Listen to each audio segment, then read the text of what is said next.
All right, good evening, everyone. Thanks for coming tonight. Let's call to order the Oakland Town Commission meeting for April 28th, 2026. If everybody could please stand for the pledge, remain standing.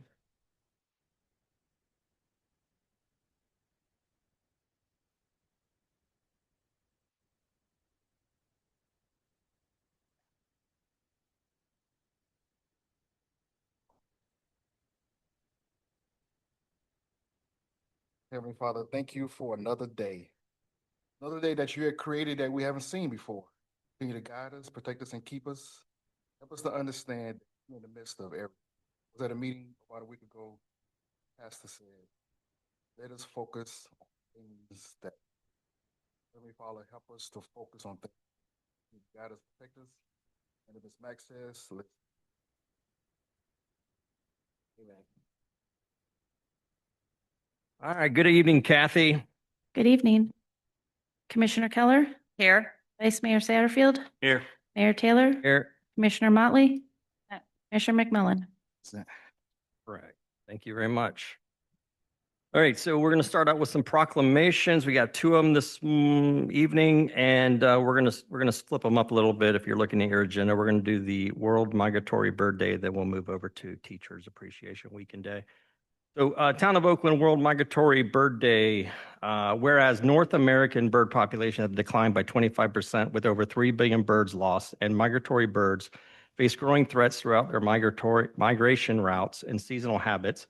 And birds are essential to healthy ecosystems, yet urban hazards such as habitat loss, pesticides, and building collisions pose serious risks. And the town of Oakland sits on the southern shores of Lake Apopka, has a thriving bird population that includes ospreys, bald eagles, waterfowl, songbirds, migratory birds, and the resident peafowl, and supports conservations through partnerships with the Oakland Nature Preserve and Orange Audubon Society. And as a Tree City USA, the town of Oakland values its natural resources and works to protect bird habitats and biodiversity. And World Migratory Bird Day raises awareness of global bird conservation efforts. Now, therefore, I, Shane Taylor, on behalf of the Town of Oakland Commission, do hereby recognize May 9th, 2026 as World Migratory Bird Day in the town of Oakland and encourage residents to support and celebrate bird protection. All right. Moving on to a very important town of our teachers, and we appreciate all of our teachers. So with that and appreciation, we're going to proclaim a Teacher Appreciation Week. Whereas Oakland Avenue Charter School teachers mold our future citizens through their guidance and education, and Oakland Avenue Charter School teachers embrace students in widely differing backgrounds and abilities, and our society expects public education to provide quality education and services to all children, no matter what their backgrounds or abilities. And our country's future depends in large measure upon the education of youth receive. And Oakland Avenue Charter School is proud of its commitment to teach character education and promote civic participation. And Oakland Avenue Charter School teachers and staff spend countless hours outside their classrooms, preparing lessons, evaluating progress, counseling and coaching students, and performing community services. And the town of Oakland recognizes that its teachers and staff are providing exceptional education services to our children. Now, therefore, I, Shane Taylor, on behalf of the Town of Oakland Commission, proclaim May 5th, 2026 as Teacher Appreciation Day and the week of May 4th through May 8th, 2026 as Teacher Appreciation Week in Oakland. We urge all citizens to pay tribute to our wonderful and dedicated teachers and staff at our charter school. Thank you, teachers.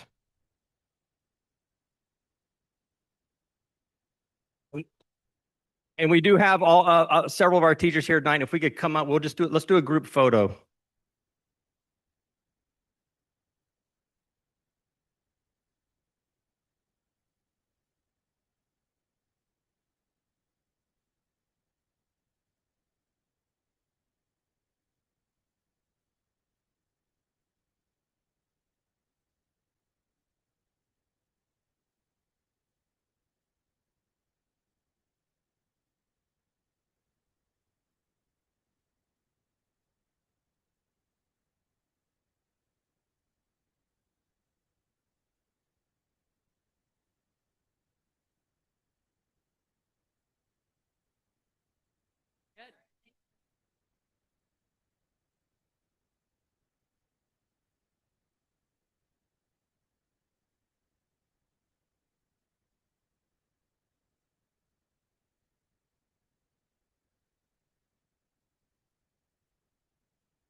Joy, you know, that with her dad.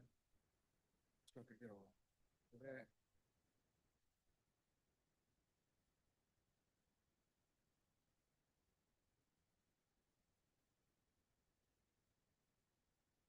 Thank you.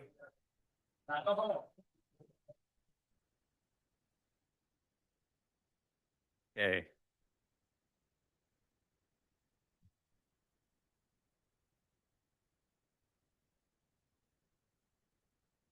Really appreciate our teachers, so thank you to them. Moving on, consent agenda items, and on the consent agenda tonight is the approval of the April 14th, 2026 Town Commission regular meeting, approval of new appointments to the Planning and Zoning Board. Jennifer Tyree, who's here tonight, we'll swear her in after this, and approval of grant agreement SR 014 with FDEP. Any questions or comments? Hearing none, I'll entertain a motion. Make the motion to accept the consent agenda as presented. Second, I'll second the motion. all in favor? Aye. Aye, all right. Jennifer?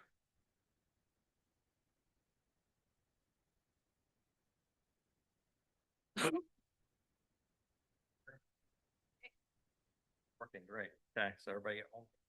Awesome. All right, we're gonna read this off and just raise your right hand. Ready? I Okay, Jennifer Tyre, solemnly swear or affirm that I will support the Constitution of the United States.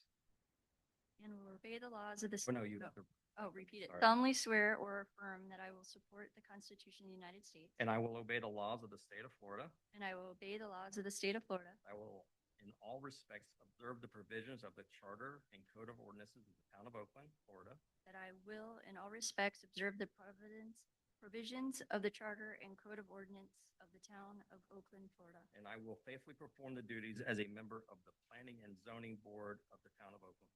And I will faithfully perform the duties as a member of the Planning and Zoning Board. Good job. Thank you. Thank you for serving. Appreciate it.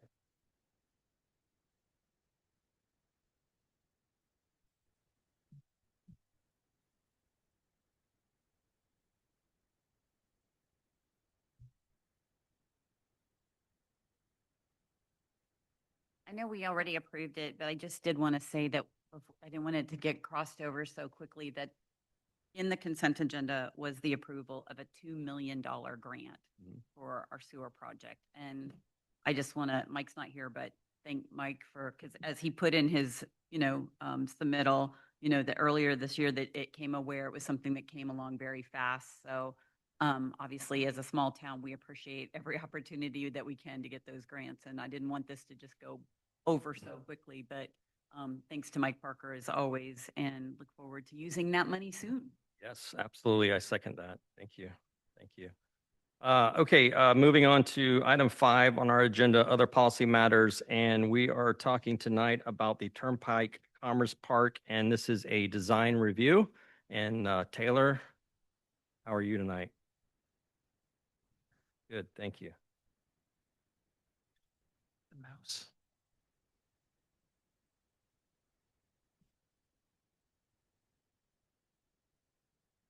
All right. Good evening, Mr. Mayor, members of the Town Commission. My name is Taylor Haig with Wade Trim. It's nice to meet all of you tonight, and it's a pleasure to present this project to you. So going a little to start off with the background information of the actual property in question, the location at 13, generally known as 1360 West Colonial Drive, is an approximately 13.8 acre parcel of land that has both an industrial future land use classification and zoning district. It is located within the town's urban corridor design district, and the intent and purpose of tonight's item is a review of the proposed Turnpike Commerce Park Industrial Flex Space project. So looking at the site location map, it is comprised of 4 distinct parcels of land currently that will be combined through this project. And you can see that the primary entrance is going to be that narrow portion of land connecting out to State Road 50. So giving a little bit of background history on this site, there was an original project approved in 2021 for a self-storage facility. That original proposal comprised of 9 different buildings, 164,000 total square feet of industrial space. And it should be noted that the Turnpike Commerce Park presented to you tonight is a completely distinct and separate project and would replace the previous approval that is on the property. So looking at the actual proposal before you tonight, the scope of work would include 4 single-story industrial flex space buildings, each one of those being 40,040 square feet for a total of 160,160, nice round number. The buildings would be oriented north-south, with the end caps of the buildings facing the right-of-ways of both Colonial Drive, State Road 50, and the Florida Turnpike. As mentioned, it would be accessed off of that narrow portion of land out to State Road 50, and as part of this project, that portion of land would be dedicated to the town as right-of-way.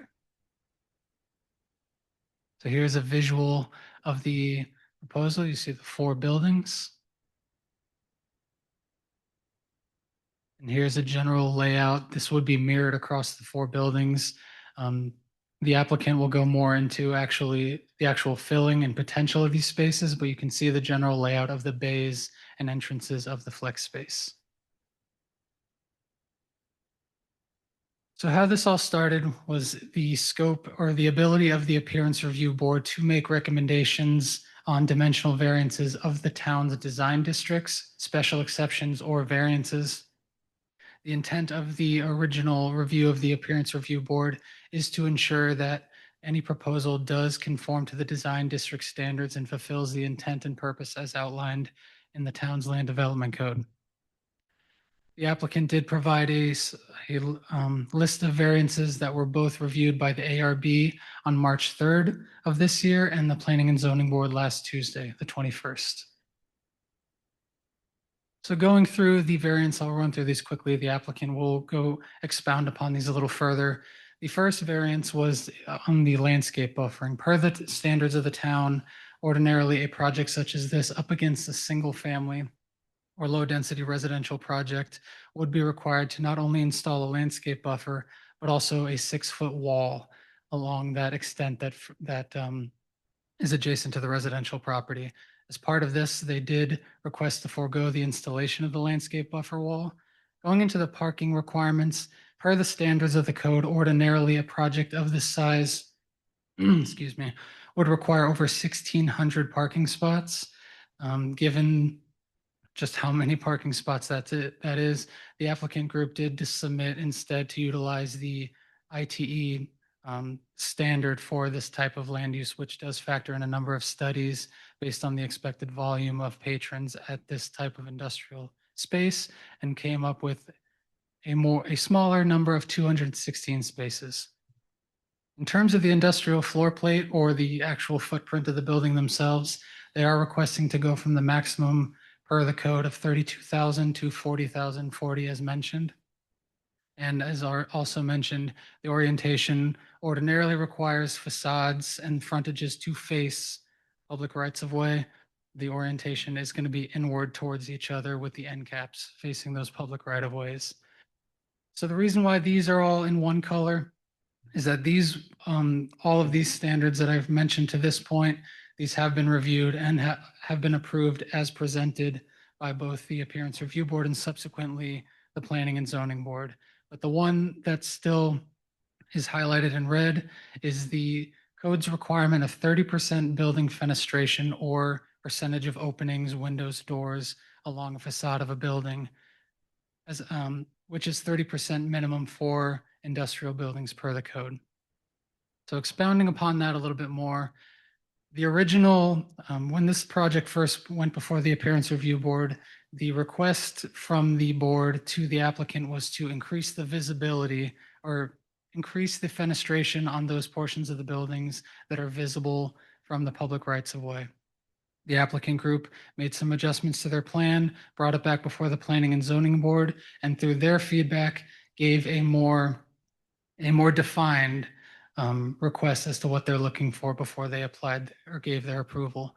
So from the Planning and Zoning Board, the requirement was to maintain 30% or code compliant fenestration along all portions of those buildings on the north side that are facing State Road 50.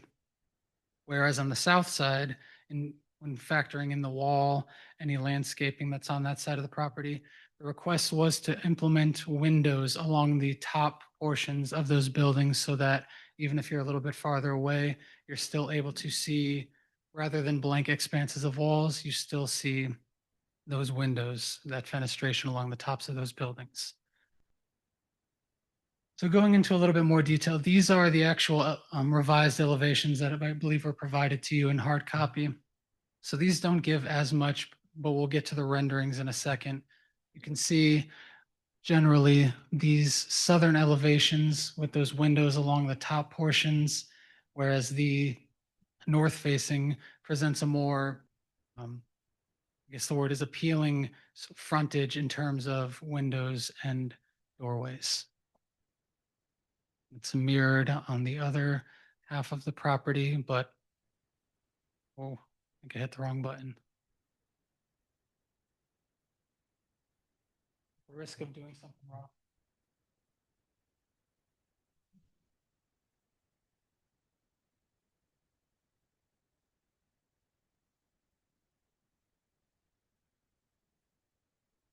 Apologies. All right. So as I mentioned, this gives a better sense of what the distinction is between the north and south elevations of the property. So here you see the northern facing side. And as mentioned, this not only incorporates that bay of windows along the second, what would be a second story. These are all one-story industrial buildings, but it also maintains that more pleasing storefront appearance on that ground floor. Whereas looking on the south side, it does incorporate, as requested by the Planning and Zoning Board, the row of windows along the top. So based on the analysis of the staff, the intent and purpose of the Urban Corridor Design District is intended to support development near the town center and to permit larger developments at the most intensive transportation corridors within the town. Based on our analysis, the approval of this project would enable industrial flex space that would support job creation at the junction of two of the most heavily trafficked corridors within the town. And based on that, staff finds that the proposed Turnpike Commerce Park, including the requested deviations and conditions placed on by both the Planning and Zoning and the Appearance Review Board, fulfills the intent and purpose of the town's Urban Corridor Design District. And with that, staff does find it substantially compliant with the Town of Oakland Land Development Code and do recommend approval. And just one quick note before I conclude here. It should note that if approved, this will serve as the reference point for the final engineering review. And that important distinction is that we're essentially, what is being presented to you tonight is a concept plan. In order to receive final approval and for construction to actually commence, this project would still need to go through final engineering review, which, as I noted there, does include any and all necessary approvals from Orange County pertaining to solid waste requirements or fire safety standards. So just wanted to make that note as well. That concludes staff's presentation. I'm available for questions, but the applicant group also is present and wishes to give their own presentation. Thank you all. Thank you, Taylor. If the developer would like to come up and give their presentation, then we'll bring it back here to the table for his comments.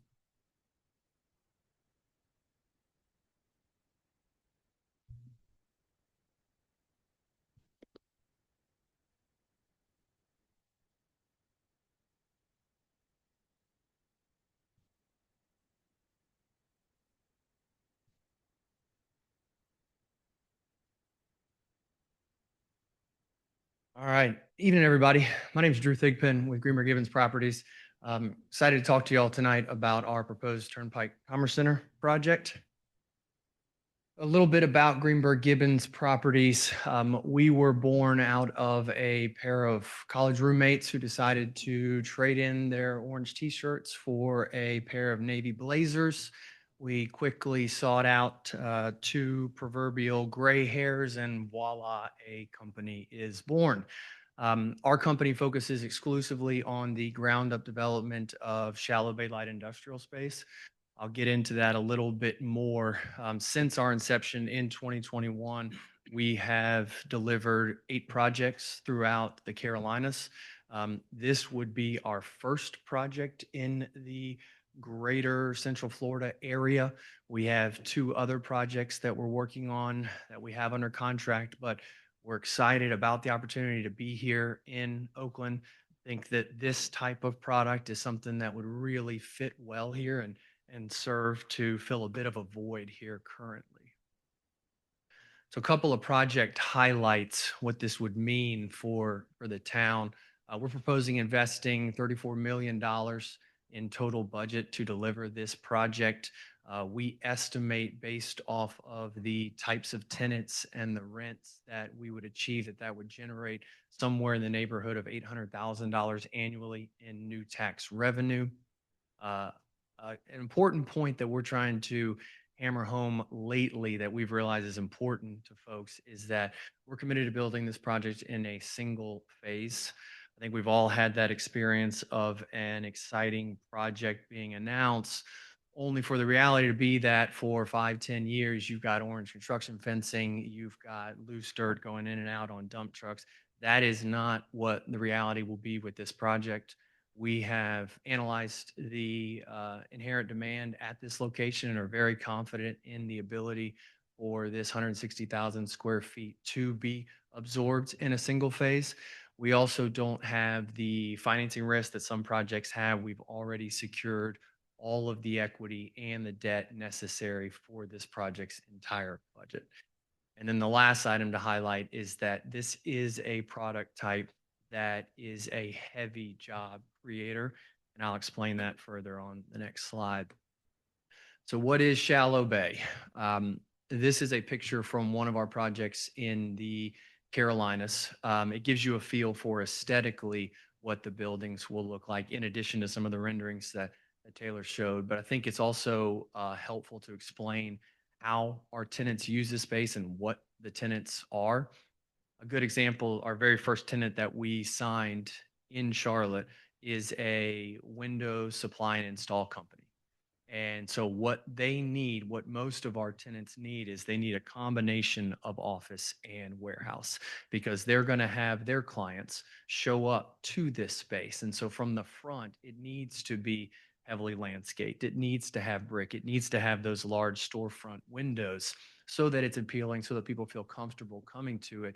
And then it needs to have office space in the front, because they're likely to have a pseudo showroom. They're likely to have offices for sales folks, for accountants, admin, all of those office support staff that allow the guts of the operation, which is the assembly, the breakdown, and the supply of their material, those windows, to be housed in the warehouse in the rear, so that in a single space under one roof, they have all of the functionality they need for their business to operate smoothly.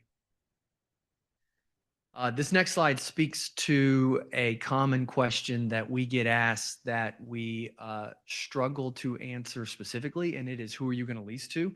Because this is a speculative project, meaning we will green light, cut loose, and build this entire project without knowing any of the exact specific tenants we're going to lease to. What we do, instead of underwriting specific tenants, is we analyze the inherent demographics of the submarket, of the location, and then we deliver the most efficient functional building that we can, that casts the largest net, so that we can lease to as many different types of tenants as possible. And what you can see with this pie chart is it creates an incredibly diverse rent roll, which we love, because we're not so reliant on and so exposed to any single tenant or sector. And so what we found is that the demand and the occupancy for these buildings remains very steady, independent of some of the macroeconomic cycles and even industry to industry cycles over time. Taylor went in the site. I think everybody knows where it's at. It, as mentioned, is between 2 huge arteries for transportation. So it's just a perfect location for this type of commercial product. Again, this is the site plan. You can think of this site plan as two pairs of buildings that are oriented back to back that share interior loading. It is the most efficient way to lay out this product type from an access, circulation, and operations for our tenants. And then the five variances that we're mentioning that we're requesting y'all's support of tonight. I'll walk through each of them. The first was the brick screening wall that is requested because of our adjacency to residential. What we're providing instead is a 15-foot heavily opaque landscaping buffer, and that landscaping buffer is consistent with allowing, when this area continues to grow and develop, for it to feel more interconnected than if you had this, what would eventually become kind of orphaned concrete wall between parcels. So it would create a more cohesive effect in the end. And it is consistent with the previously approved site plan. So we're essentially asking for support with what was already previously approved. The next item is around the parking. As mentioned, the baseline ordinance specifies an extremely high amount of parking, something that's actually well in excess of what a Walmart supercenter would require. So a Walmart supercenter, you can get to 1,000 parking spots. That's what that sea of parking looks like. The underlying ordinance specifies 500 parking spots more than that. Our tenants need nowhere near that amount of parking. And so what we've done is we provided 216 parking spaces, and we've got 2 points to justify that. The first is across those 8 portfolio projects that we've mentioned, we've never had anything close to parking challenges. I'd be hard pressed to find any of our buildings that were ever even 50% parked. That's anecdotal, of course, but the second point is that we utilize the International Traffic Engineers Group. They're a group that analyzes the traffic and transportation demand of various product types. They'll analyze 1,000 hospitals, 1,000 hotels, apartments, shallow bay space, and then they'll compute a best practices design standard that you should use for that product type. It recommended 162 spots for this type of parking space. Our 216 is 33% more than that. So we think we're more than sufficiently parked. The next 3 variances, they're all kind of interconnected. So you'll hear similar narratives and explanations, but it's all trying to kind of mesh 2 things.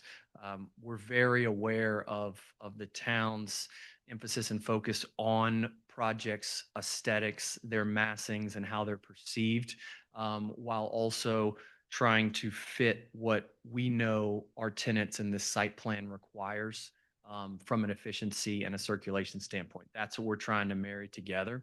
So the first one around the building floor plate, our 40,000 square foot buildings are right at 25% larger than the 32,000 square foot max floor plate in the code. We think that's justifiable for a number of reasons. The first being that there are no additional parcels within the town identified for industrial land use. This is the last one. So we think it's justified to deliver as much of this kind of last bastion of industrial product as is reasonably defensible. The other industrial uses within the town are also over 32,000 square feet. And then importantly, and this is when you'll get into that kind of interconnected justification, is that our building's orientation, where they're perpendicular to Colonial, the way that most people will perceive the building, actually allows their increased square footage to be hidden. It won't be perceived. Whereas if we were to have oriented our buildings parallel to Colonial, well, now you've got that large unbroken mass, which we know is just not as aesthetically appealing. So the fact that they are oriented in that way allows that increased square footage to not be perceived. That brings us to that orientation, which again, it's all about minimizing the visual impact of these buildings, not having that very large unbroken mass that people can see and perceive from the main arteries. This allows us to meet the code's maximum building width provision, which the currently approved site plan does not. So it actually unwinds a previously approved variance. And then the last item, and Taylor went into this, is around the building fenestrations. And like I mentioned, we know that the aesthetics and the appeal of buildings are really, really important to the town. We like to think usually, and we've experienced that our buildings design for the industrial realm. I know they may just look like concrete boxes to some people, but we think they're really attractive and usually have towns feel that way. Y'all's standard was well in excess of what we have seen in other towns, and it was something that ARB and planning and zoning harped on, understandably so. And so what we did was agree to the split where, whoops, let me go back, where we will have 40% fenestration. So we'll meet the minimum fenestration requirement along the 4 end caps. And then for the 4 southern end caps, because of what I'm going to show right here, which is essentially your perspective from Turnpike, where you have this, they call it basically a screening wall along the Turnpike, as well as significant vegetation over top. What we agreed to is that, okay, we will put in these clear story windows so that you can see that fenestration over top of this mass of trees and structure, but that down below there's no need to meet that minimum requirement when no one's going to be seeing those end caps of the building. And so that's what it ultimately results in. You've got all along this kind of main frontage, 30% fenestration, meeting the minimum threshold. And then along the southern end caps, you're going to get rid of these lower storefront windows and only have the upper clear stories. And again, just as a comparison to what was previously approved, we are maintaining the same landscaping buffer that was previously approved. We are reducing the total square footage that was previously approved.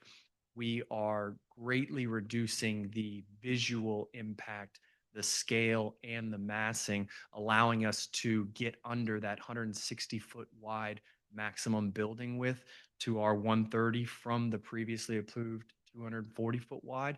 And we're doing all this with a product type that is an extremely high job creator versus self-storage that essentially creates no jobs. And so in summary, right at 160,000 square feet of premier Class A light industrial space that we are proposing to deliver to Oakland, I think it will support and create real jobs here within local service-based buildings, businesses. It is consistent with underlying zoning, and we anticipate that the $4 to $4 million that we're proposing to invest will generate somewhere in the realm of $800,000 a year in new tax revenue. And that's it. I appreciate it. I'm here to help answer any questions. Yeah, thank you. Taking that picture from the Turnpike alone should give you a variance. Okay. You should have seen me hopping off. I bet, yeah. Oh. All right, so we'll bring it here to the table if anyone have any questions or comments that they would like to talk about. Or, yeah, if Chris has anything, if you know. Yeah, so I'm very familiar with these kinds of spaces. I've worked for many companies that were in these kind of spaces and had lots of clients through the years in these kind of spaces. So I do feel like it is a better alternative to the storage space that was originally approved. I do like that. I think that, storage spaces can also have some issues with them. So I think that this is a better product. And it is the only place that we really allow this in town. I did come in and do I had my Monday morning conversation with Elise about a lot of the different things that were being asked. And I think the fenestration, I can never say that word, fenestration. I think that is important. I think because one of the things that's, obviously, as we're moving forward as a town, we've talked about this a lot the last 2 years about how important it is to get some commercial development. And we know that these are the next projects that will be coming to the town, really, since the residential is significantly spoken for and moving forward. So, and obviously tax base is important. But I do think we need to be mindful of the visual because it is going to be something that you'll see from Highway 50, which is kind of our front door to our town. So I appreciate the aesthetic of the buildings. I do like the brick around them. And I think that the additional windows is important. The only thing that I'm a little concerned about is the road coming in. Seems a little narrow. And because I'm assuming with these bays that you're going to have deliveries with possibly very large trucks and things like that coming in. So I think that we need to make sure that that road is easily accessible for those vehicles because, again, it's looking on a piece of paper versus seeing it in person is a little harder to gauge, but it's a pretty sharp turn there and everything. And again, with large vehicles coming in. So I think that that's something that needs to be reviewed. And I do think the parking is a little tight, the parking spaces, because again, I've visited and participated in companies with these kind of spaces, and I've always felt like there's never enough. And then the other thing too is if you get a service company that has service vehicles and they bring their vehicles, their employees park there during the day, they take service vehicles out, just an example of a tenant that could possibly take a space. And then those vehicles are parked there at night, making sure that each bay has significant parking for whatever possible tenant could be in there. So while I think that some adjustment is appropriate, I don't know that this adjustment seems a little bit extreme. I think that there might need some additional parking. So those are my two concerns, is the road in and the parking, just based on the bays and the potential number of tenants. Thank you. Commissioner McMullen, anything? To be repetitive, I'm not going to repeat everything that Ms. Chris said. I agree with that. My biggest challenge here is the word perceived as relates to the size. That doesn't sit well with me. Saying it's perceived, I've seen other cities and towns have things built and it's so large and it seems like it swallows up the area. So I'm concerned about the jump from 32 to 40,000. One question I have, the industrial parcels we have now, it says, greater than 32. Do we know what the sizes are, or can we get that that's greater than 32,000 square foot? Because it says one of our buildings, our industrial, is larger than 32, but I don't have a number to have a kind of scope to what is larger than 32 currently to the 40,000. And the telling me it's perceived, that doesn't sit well with me. If we have a limit and, we're saying we're going to go up to 40,000, and because it's going to perceive to look different, that's going to be a challenge for me to say, okay, yeah, we're perceiving it's going to be looking different. We can get you that information. Just all the industrial that was built was under the prior code. It wasn't under this code. Yeah. That's my only challenge. How it's perceived to look. I don't want us to get something and it's not looking good. We're going off of something that says perceived to look a certain kind of way. Okay, thank you. Commissioner Motley? Chris summed up my concerns was primarily the roadway and the entry and exit because, I live across from that entryway. It's a very short span from the exit to the entrance. So I would be concerned about that. Traffic. Thank you. Commissioner Satterfield? I know we had said that we would, be planning and zoning comments, but we really haven't seen any of that since they were just last week, so we're just, there, everybody is okay? Did they agree with the variances? Did they, go different than? I can address that. Excuse me. So yes, the variances, the first four, everything aside from the fenestration, those were agreed to as were recommended and as were requested by the applicant. The last one, the fenestration, that is the only variance that the Planning and Zoning Board provided further clarification to what they wanted to see before it was brought to you this evening. Okay, and so to be clear with it, ARB wanted it to be the same on both sides to go with the limits of our law, so to speak, and then they did kind of compromise to do the smaller windows at the top and leave it at that. Is that kind of where we're at? The direction that was given at ARB was more so in relation to making sure that the fenestration is compliant, visible from the roadways. So based on that feedback, what the applicant gave to us and what was brought before P&Z, they provided further clarification as to exactly what they wanted to see in terms of exact fenestrations on the north side and what elements they wanted to see on the south side. Which is what you presented, correct? Yes, Commissioner. The only other things I had, I guess, is kind of repetitive too. I was concerned about the road coming in because we gotten into that with other places before, to make sure that there's going to be plenty of room for trucks coming in and out and turning, and the parking spaces. I guess it's all kind of repetitive, but those are my concerns also. So that's where I'm at. Thank you. For me, and I'll start with the road first, since that the entrance road there. That easement right of way is how large? Based, 20 foot. 26 foot wide would be the actual roadway. The overall easement. Anybody know? Kimley Horn or anything? The reason I bring it up, Taylor, is I do agree that it's tight. And the reason I say it's tight is, it's an industrial use. Yes, you would have not only box trucks, but you're going to have probably semi trucks that are going to come in there, and they're going to make deliveries and they're going to leave. It's not that it's they'll be parked there. It's going to be a semi truck parking lot. But I think just a tight turn. I think we need to look at that if we can, to make that overall entrance road a little larger, a little wider. Would be good to accommodate an industrial use. To me, a 26, 25 foot road is a residential road in my opinion, not more of a commercial industrial road.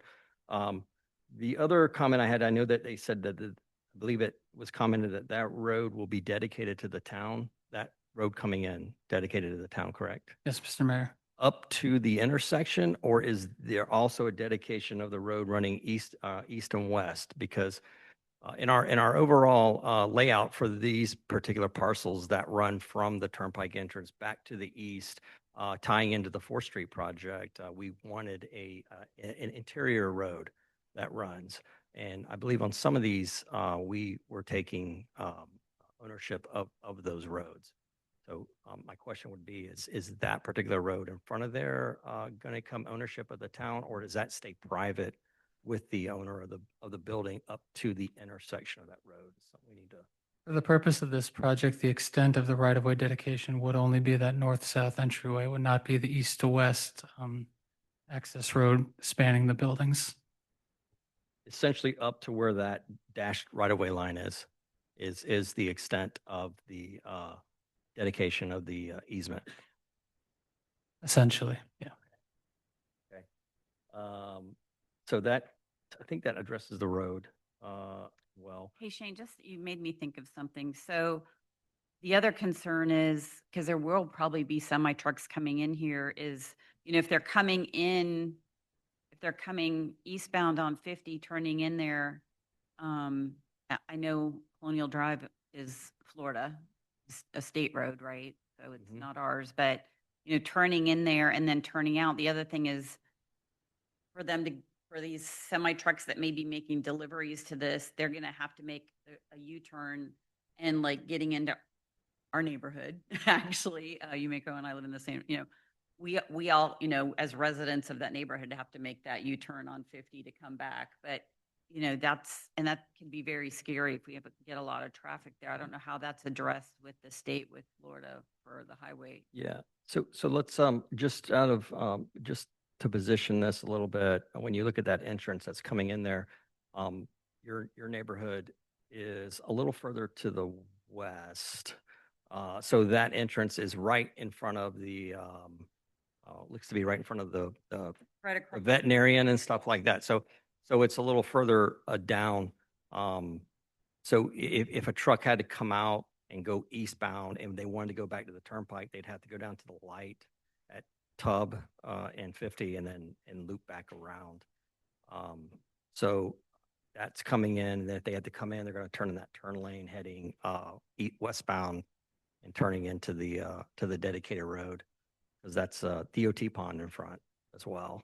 So Right. I'm hoping they're out of they should be out of the way of your neighborhood. Well, it's just the impact of having those vehicles whether it's right there in front of our neighborhood or not, making U-turns to get back onto the turnpike. Yeah. Again, that could be something that I think needs to be addressed with Florida, the state, the Florida DOT, which would be see that road. Yeah. Would oversee Highway 50. And Taylor, was a traffic analysis done on anything here, or were you using what was with the self-storage? Not as part of this particular proposal, something like that, in addition to elements such as turn radiuses on that front entryway.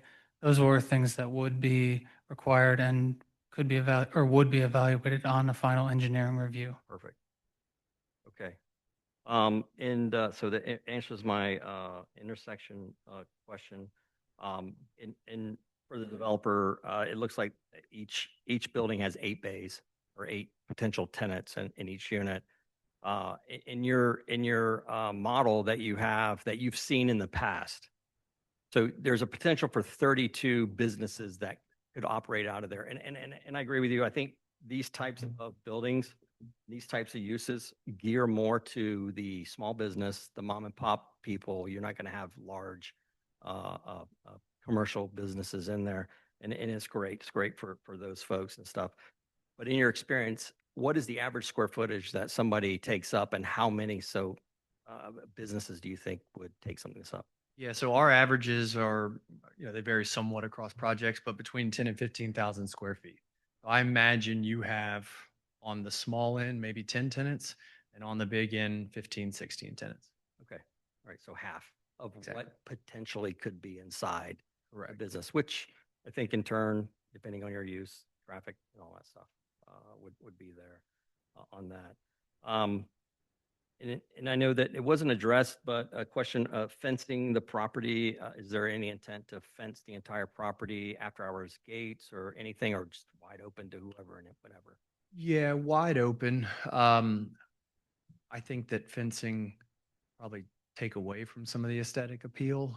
We haven't ever needed to. We would have these be very well lit. They're already kind of well lit from Colonial and Turnpike, so wouldn't feel like we need it from a security reason. And so, no, we wouldn't have any plans to fence them.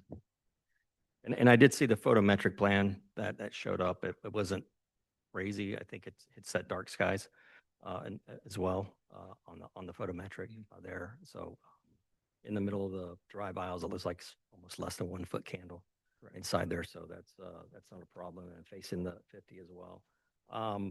And then for staff itself, have you guys already worked out, set up any types of utility easements or right of ways that you would need in the future for any connections that may happen to the east with potential projects? And I'm sure, has that been vetted yet, or are we not quite there yet? And that would be also the property to the north that was just cleared off. That's actually in Orange County and not in the town. I know we had talked about connections to the north. Yeah. Yes. No, to the south, to actually across, to get it across to the other side going through this property So I see the 15-foot landscape buffer heading, you said south, or you're thinking Reagan, north? Reagan I see a might 15-foot be able to, utility easement yeah. dedicated to the town of Oakland that looks like it runs north and south along the eastern property line. Reagan's had more of these conversations, I think, with Mike. I'm just making sure the town gets everything that it needs to any future development coming in there. We're not having to go back to the owner to say, hey, by the way, I need an easement for this. Sure. Yep. Good evening, Reagan O'Laughlin with Kimley Horn and Associates, civil engineer for this project. Yeah, we're, as part of it's 50-foot width, that roadway dedication we're providing in total. And through that, we're running a potable water line, and we'll stub it south, actually all the way to the south, pretty much where the southeast corner of the building, essentially along the east side of the property for future connection to go across the turnpike and kind of interconnect the water main. I know there's a separate developer and group handling that crossing and planned connection to this water main. But that'll kind of create a nice loop system to serve the public. And as part of our project, you can see on the west side, there's a lift station we're planning to dedicate to the town, and we designed it for future connection to everything to the east. There's going to be a manhole situated as far east as we can put it at the end of that roadway stub out, and that'll give the opportunity for any of those properties on the east side to connect, if it's gravity or just their own pump station, into that. And then we're going to do about 1,500 feet of force main across 50 up, I think it's Spirilla, yeah. and connect to the town's force main there. So we're kind of working all that out right now with Mike and Public Works. I guess you're still, okay, and I know the engineering is still probably ongoing as well to figure that out on that. Okay. Yeah, I just would like to make sure that we get all of our easements and stuff, and it just triggered when I was looking at the layout as well.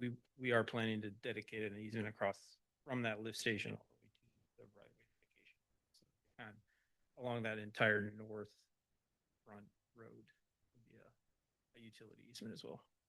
So under the road, we're going to the proposed lift station.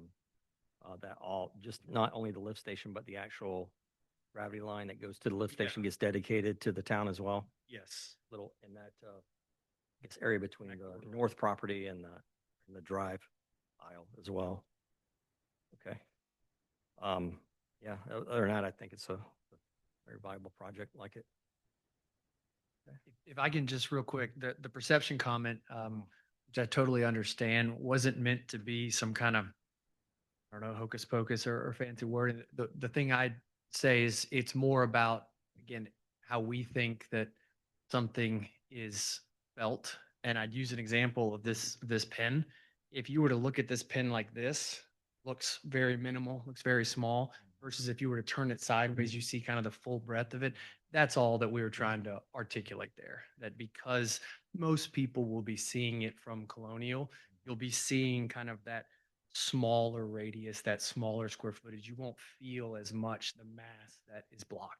So that's what the comment was around. Appreciate that. Thank you. Thank you. Okay, with this, Taylor, this is a approval of the design review, correct? And then they'll come back in with the final engineering review. And at that point, we can take a look at that and make sure things are hit, right of ways, utility easements and stuff like that, correct? That's correct, Mr. Mayor. Okay, great. Any other? That also includes the modification of the fenestration, right? Yes, as part of any future reviews, whether it be through the engineering review and, if and when subsequent permitting process, we would ensure that all the fenestrations match what have been reviewed and approved by the various boards and the commission. Right, okay. And all that gets done to the developer's agreement, right? That is correct. We would be, yeah. Okay. Any other questions or comments from anybody out there? Okay, with that, does anybody in the audience have any comments or questions? No? Okay. With that, we'll bring it back here and entertain a motion. Make the motion to accept the design review for the Turnpike. Second? All in favor? Aye. Aye. Opposed, none? Okay. Sounds good. Thank you, gentlemen. Oh, we were in trouble. No, I just, sure. Okay, moving on to our next item, and it's resolution 2026-01, and it's a adoption of the cybersecurity policy. Kathy, you have to read something? Yes. A resolution of the Town Commission of the Town of Oakland, Florida, adopting the cybersecurity policy in compliance with Florida Statute Section 282.3185, providing for implementation and providing for an effective date. Okay, Elise? Okay, good evening.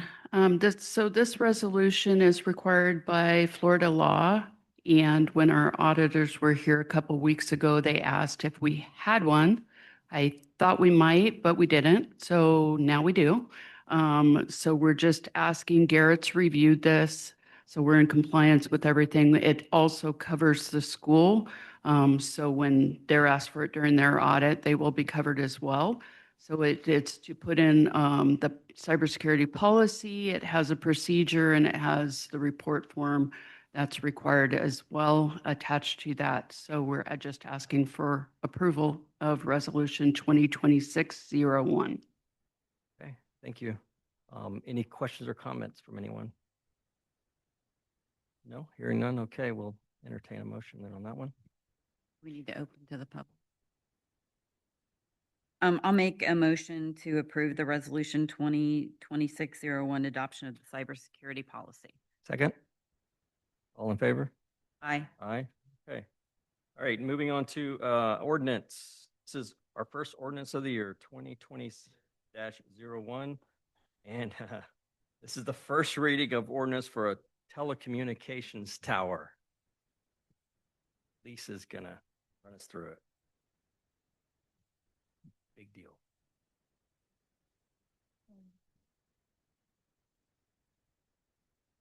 An ordinance of the Town of Oakland, Florida, amending Section 3.2 zoning use regulations of Article 3 zoning uses and design district, and Section 4.13 telecommunication towers of Article 4 development standards of the Land Development Code of the Town of Oakland, providing for an increase to the height limit for telecommunication towers, providing for a minimum required distance between telecommunication towers, providing for telecommunication towers as an accessory use by special exception in the R-1A zoning district, applicable only to town-owned property, correcting references provided in the specific use standards in Table 1-primary uses and Table 2-accessory uses, correcting certain scrivener errors within the Land Development Code related to grammar and spelling, providing for legislative findings, intent, and definitions, and providing for codification, conflicts, severability, and an effective date.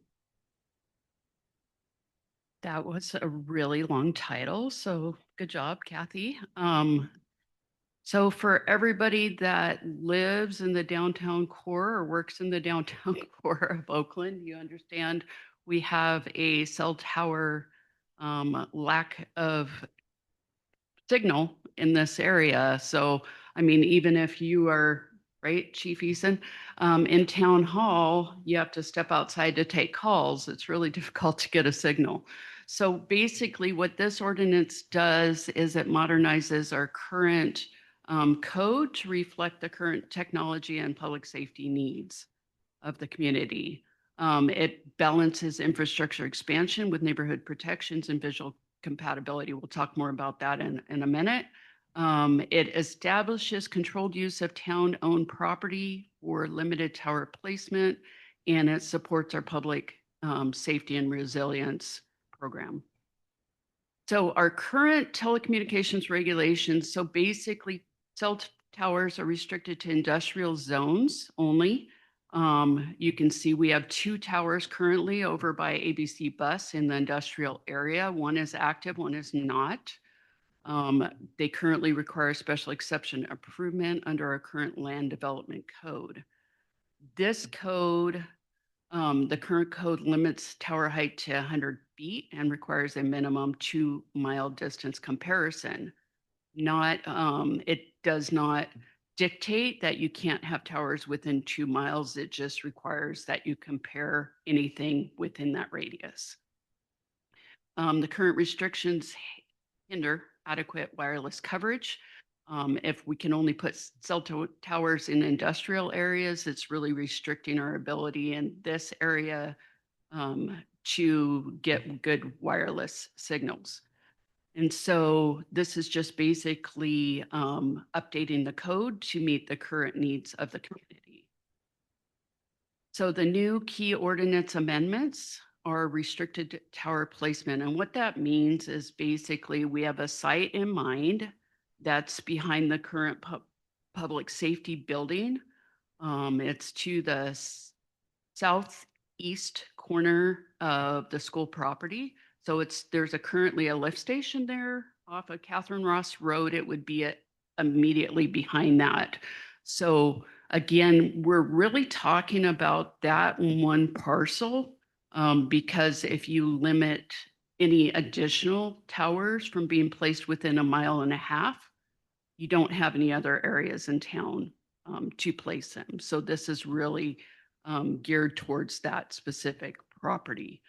The increased tower height is just to come up to what we were finding from industry standards. So we've had a couple cell tower companies in the past, like when Andy was still here, reach out to him and they were wanting to come into town. We didn't acknowledge that at that time. We just said, let's figure out the best way to get this done. So that's why we're working on this code change. And the industry standard is about 150 feet. So we're increasing it to that. That doesn't mean the tower would be 150 feet, it means it could go up to 150 feet. That would enhance the coverage down towards the lake and reduce the number of additional facilities needed. So then again, this would create a minimum required distance of 1.5 miles between towers. So again, basically the site that we're looking at and the ABC tower site are 1.8 miles. So you really wouldn't have any additional sites that would be eligible under this ordinance amendment. And then what we would do, it's not in the code, it would be in the RFP itself. That would be the next step, is going out with RFP would be to require just monopoles.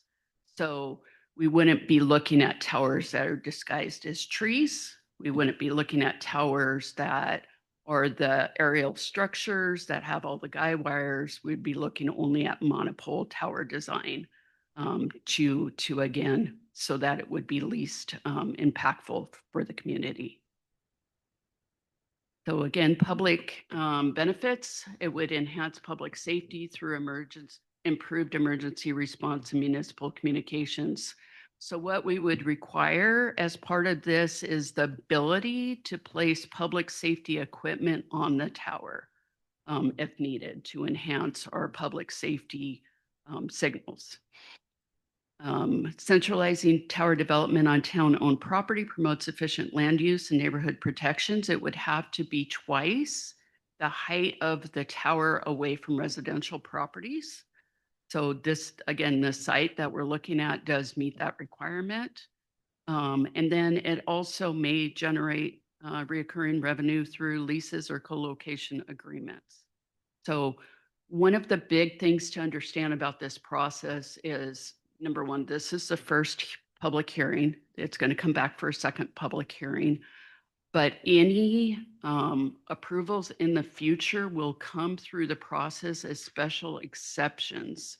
So they can only be provided on as a secondary use on a property, and they would have to come through a special exception process, which would have to be noticed to the neighborhood around it, and it would have to have a public hearing.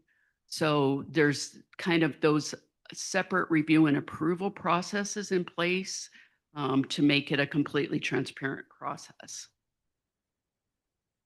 So the Planning and Zoning Board unanimously recommended approval with a few minor language corrections, which are in your agenda packet.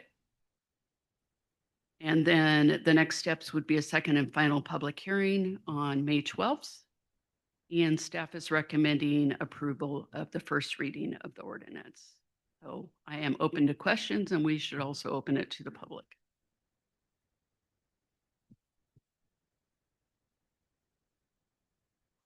Yeah, I just, I reached out to Elise to get clarification on a couple of things, which I think are noteworthy. The monopole thing was very important to me because all I could imagine was this ginormous thing with all these guide cables coming down, like you've probably seen the big one in Winter Garden and some other places. So I think that obviously making sure that in the RFP, when we do that, the other thing was that the pole can accommodate multiple carriers. So it would be a monopoly. It wouldn't be like just one company gets it. So everyone would have to change their cell service so that.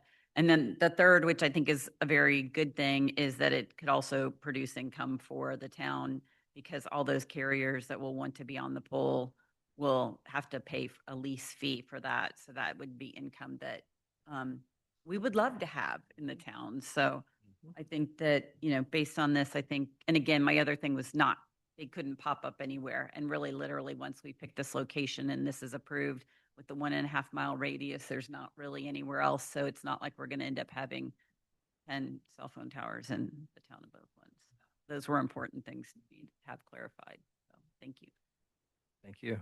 Mr. McMullen? Nothing to add. Just glad we're getting this across the finish line. I know it's like you mentioned, there's been a discussion point in the past, and now we're getting to do it right. So I'm glad to be here.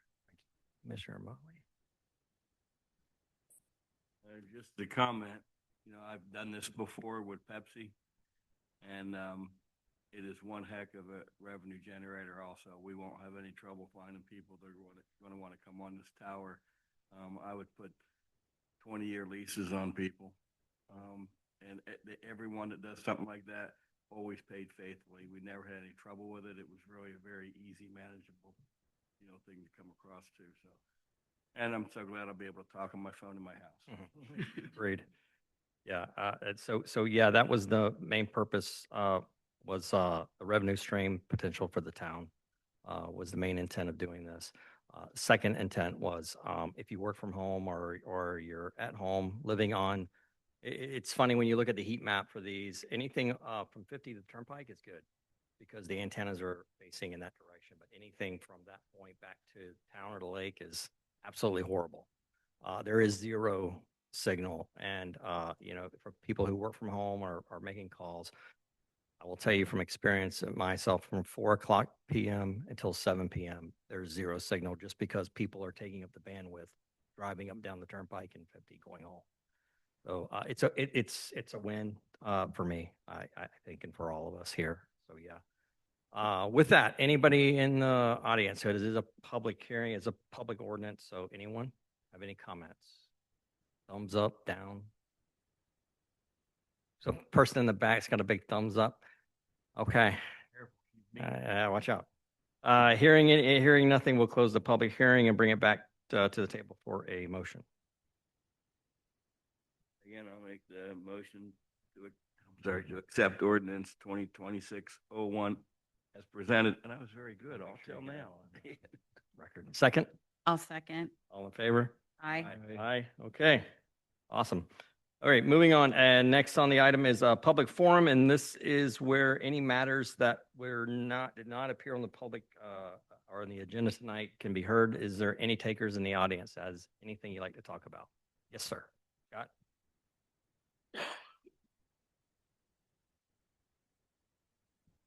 Good evening, Scott Wren, 305 Edgegrove. Regarding my comments tonight, I said I'd wait about a year before I came up here again. It has to do with the roads. I'm 3 days early because the original contractor started May 1st.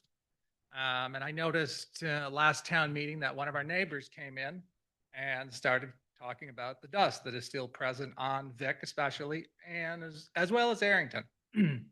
He made a comment. Now, this was the same individual that praised these roads when they went in about a year ago and was so happy with them. He said that the other roads within Oakland Shores were so nice, he wish he had those in front of his house. So I'm going to touch on that briefly. I just spoke with the neighbor at the end of our street about the dust that he's still getting from Edgegrove and Mathersmith. We were on the porch the other day, saw a UPS truck turn onto Edgegrove and saw a giant plume of dust engulf the road and drift right over your old house. That's the end of Edgegrove. Just as I had, brought before you guys, millings without a bonding agent just do not hold up. They continue to break down. They continue to dust. Edgegrove is getting worse. There's only one small portion of Mathersmith, which is the east-west portion that came out really nice. And that's because probably it was in the sun 100% from the day it went down. When Mathersmith turns and returns to Vic, that road is not very nice. It's a lot of loose material and it'll eventually crumble and dust. Edgegrove was really nice before they came back and they did our driveways. The contractor did something after the driveways were completed. We had a beautiful surface in front of our yard, in front of our properties, and the contractor decided to clean out his machine between my property and the neighbor's property. So they took all the leftovers that were in there because they didn't want the millings in the paving machine, kind of dumped it across the road and rolled over it a couple times. So our road got ruined. Otherwise, we'd have had a road that looked like the end of Mathersmith. Because Vic was never addressed, that's actually the old millings from the first contractor that did a really poor job. The road is two different materials, one on the north side of the road, one on the south side of the road. Potholes are forming down the middle of that, and I know they had touched on paving that. That was brought up last week as well. It's just for a matter of moving forward with these milling projects that you need to add the bonding agents to it. Arrington, I brought a little Arrington in tonight. That's Arrington. You can just reach down, scoop it up. There's lots of powder in there. Arrington is extremely dusty. That road was topped from the original contractor with the same millings from the same contractor that are on Edgegrove. It didn't do anything. It didn't bond. There's tons of loose stuff. The town has addressed it. There's potholes by the trail that have already been, graded over, and it's just not what we expected. Thank you. Thank you. Thanks, Scott. Anyone else? Any other comments? Nope. Okay, so here now, we'll close the public hearing and I'll bring it back to the town manager, Elise. Super quick, I just have a couple things to go over. We had our Color Speaks artist opening on April 16th. Lynn did a fantastic job with that. We probably had 200 plus people there. The exhibit, if you haven't seen it, will be on display through July 24th. It's a beautiful exhibit. I would encourage everyone to get out and take a look at it. ONP's last Firefly Night is tomorrow, Wednesday, April 29th. So if you haven't had a chance, that's your last chance to go see them this year. Orange County is currently under a burn ban, so no open fires of any type are allowed till further notice. We have our car stroll Saturday from 9 to 12. We'd love to see everyone there. May 27th is the 5th grade flyaway parade. If you're just a member of the community or you're available at 9:30 a.m., if you haven't seen it, it's amazing. They started it during COVID and they continued it because it was such a hit. So I'd encourage people to get out there and take a look at that as well. And then the state has finally set their budget special session, but not until May 12th through the 29th. So we'll keep an eye on that. Okay, thank you. Kathy? Yes, we will have an ARB and a P&Z meeting next month. And our school speed zone hearings have changed from May 20th to June 17th. And that's it. Thank you very much. Andrew, anything from you tonight? No, sir. Deputy Chief? Nothing really. The only thing I would add, the PowerPoint about the cell tower, that about public safety if need be. The school is a really tough spot for our police radios to work, and that cell tower will really, really help us. So for safety of the officers and responding to any emergencies, that would really help us, that we can get Motorola out there to get a repeater to get the radios to work better. Great. Thank you, sir. Taylor, I know that you're on the planning director. Is anything coming up on the horizon that you're aware of? Kathy mentioned there's ARBs and P&Zs coming up. You want to mention? I think nothing at this time. We do have quite a number of projects that are in the queue that we're in discussions with, but in terms of things formally moving forward, as in immediately coming before the P&Z or ARB, nothing at this time, Mr. Mayor. Okay. Good. Commercial projects coming forward, is that what you are alluding to? I'm trying to pry it out of you. There are discussions. All right, John L. Yes, thank you. So I just wanted to, we had a little bit of confusion last, commission meeting, about the household hazardous waste collection. Just a reminder that we will be doing spring cleanup on May 9th and May 16th. And we did post on Facebook, the requirements for the household hazardous waste collection day, which will be held also on May 16th. Thank you, sir. Question there, that's the same day as the last regular pickup day would be the hazardous waste, right? So we somehow or another might want to tell people to separate them out a little bit so they don't, you know. And the hazardous waste has to be dropped off. That's not picked up. Oh, okay, okay. So the hazardous waste actually has to go to the school to be dropped off. That's going to be the site, so they can drive through, drop off the hazardous waste. Everything else goes at the curb. And on the posting, it's a map on it on how you enter and exit the school. And we define hazardous waste as paint, We got a list oil, what? with fertilizer, pesticides, gasoline, non-alkaline batteries, pool, chemicals, propane tanks, tires, used engines, oils, antifreeze, wet latex, oil-based paint, thinners, computers, fax machines, stereos, CD players, TVs, VCRs, and DVD players. Okay. It's everything in your garage. You know how I can get rid of my VCR? You still have it. All right. You still use yours, Mike, but. All right, Commissioner Keller.